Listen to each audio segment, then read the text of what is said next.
You are the hope that leads me on. Chapter 13. My eyes have seen all this. My ears have heard and understood it. What you know, I also know. I am not inferior to you. But I desire to speak to the Almighty and to argue my case with God.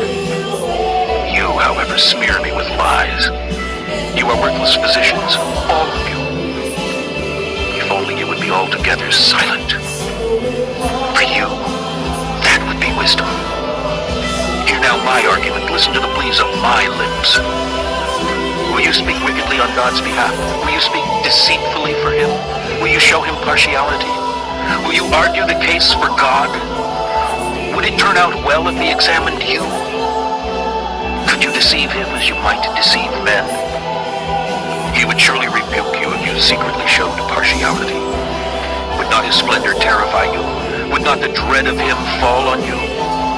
Your maxims are proverbs of ashes. Your defenses are defenses of clay. Keep silent and let me speak. Then let come to me what may. Why do I put myself in this jeopardy and take my life in my hands? Though he slay me, yet will I hope in him. I will surely defend my ways to his face. Indeed, this will turn out for my deliverance, for no godless man would dare come before him. Listen carefully to my words.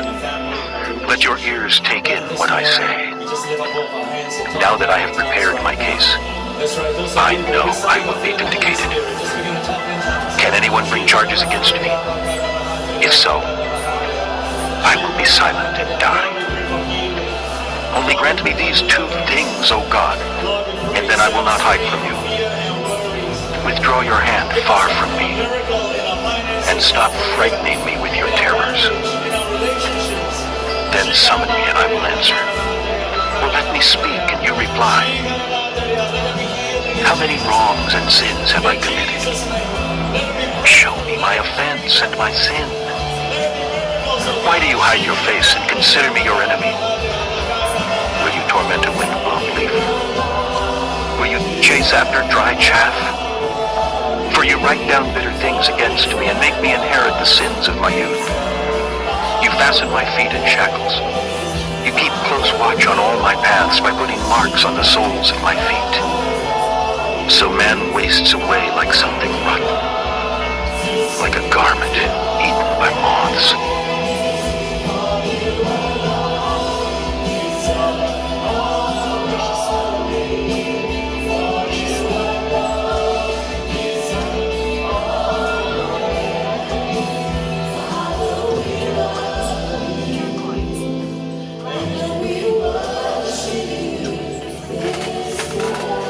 Chapter 13. My eyes have seen all this. My ears have heard and understood it. What you know, I also know. I am not inferior to you. But I desire to speak to the Almighty and to argue my case with God. You, however, smear me with lies. You are worthless physicians, all of you. If only you would be altogether silent. For you, that would be wisdom. Hear now my argument, listen to the pleas of my lips. Will you speak wickedly on God's behalf? Will you speak deceitfully for him? Will you show him partiality? Will you argue the case for God? Would it turn out well if he examined you? Could you deceive him as you might deceive men? He would surely rebuke you if you secretly showed partiality. Would not his splendor terrify you? Would not the dread of him fall on you? Your maxims are proverbs of ashes. Your defenses are defenses of clay. Keep silent and let me speak. Then let come to me what may. Why do I put myself in this jeopardy and take my life in my hands? Though he slay me, yet will I hope in him. I will surely defend my ways to his face. Indeed, this will turn out for my deliverance, for no godless man would dare come before him. Listen carefully to my words. Let your ears take in what I say. Now that I have prepared my case, I know I will be vindicated. Can anyone bring charges against me? If so, I will be silent and die.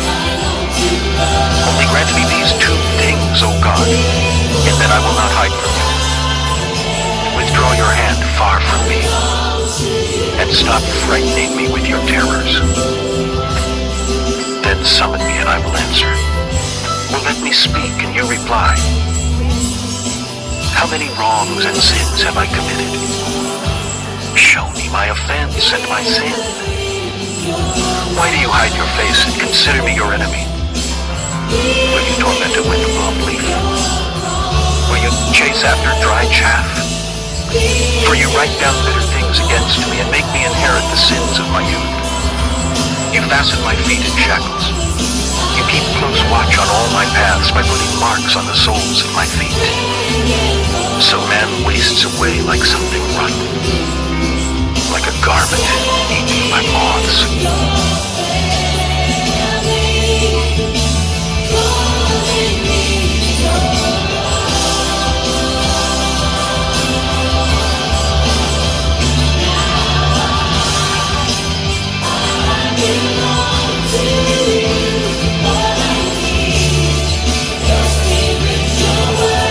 Chapter 13. My eyes have seen all this. My ears have heard and understood it. What you know, I also know. I am not inferior to you. But I desire to speak to the Almighty and to argue my case with God. You, however, smear me with lies. You are worthless physicians, all of you. If only you would be altogether silent. For you, that would be wisdom. Hear now my argument, listen to the pleas of my lips. Will you speak wickedly on God's behalf? Will you speak deceitfully for him? Will you show him partiality? Will you argue the case for God? Would it turn out well if he examined you? Could you deceive him as you might deceive men?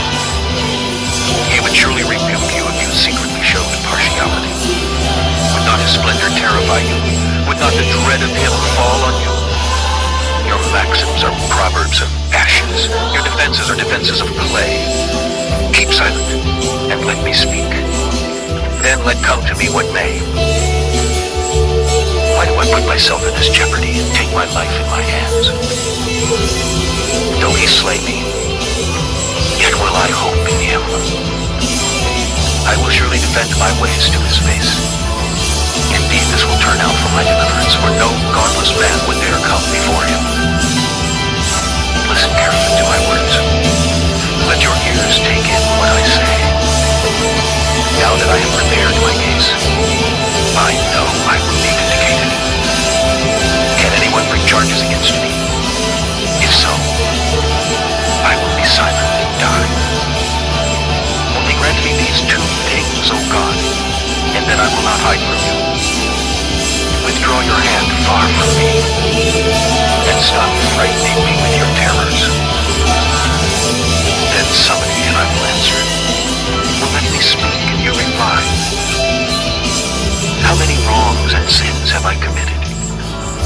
Show me my offense and my sin. Why do you hide your face and consider me your enemy? Will you torment a wind-blown leaf?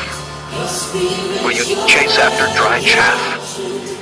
For you write down bitter things against me and make me inherit the sins of my youth. You fasten my feet in shackles.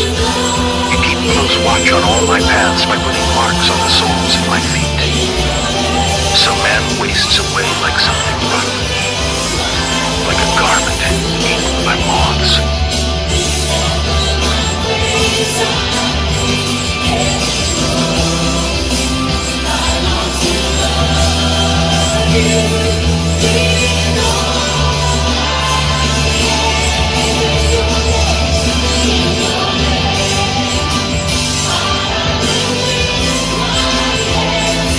Chapter 13. My eyes have seen all this. My ears have heard and understood it. What you know, I also know. I am not inferior to you. But I desire to speak to the Almighty and to argue my case with God. You, however, smear me with lies. You are worthless physicians, all of you. If only you would be altogether silent. For you, that would be wisdom. Hear now my argument. Listen to the pleas of my lips. Will you speak wickedly on God's behalf? Will you speak deceitfully for him? Will you show him partiality? Will you argue the case for God? Would it turn out well if he examined you? Could you deceive him as you might deceive men? He would surely rebuke you if you secretly showed partiality. Would not his splendor terrify you? Would not the dread of him fall on you? Your maxims are proverbs of ashes. Your defenses are defenses of clay. Keep silent and let me speak. Then let come to me what may. Why do I put myself in this jeopardy and take my life in my hands? Though he slay me, yet will I hope in him. I will surely defend my ways to his face. Indeed, this will turn out for my deliverance, for no godless man would dare come before him. Listen carefully to my words. Let your ears take in what I say. Now that I have prepared my case, I know I will be vindicated. Can anyone bring charges against me? If so, I will be silent and die. Only grant me these two things, O God, and then I will not hide from you. Withdraw your hand far from me, and stop frightening me with your terrors. Then summon me and I will answer. Or let me speak and you reply. How many wrongs and sins have I committed? Show me my offense and my sin. Why do you hide your face and consider me your enemy? Will you torment a wind-blown leaf? Will you chase after dry chaff? For you write down bitter things against me and make me inherit the sins of my youth. You fasten my feet in shackles. You keep close watch on all my paths by putting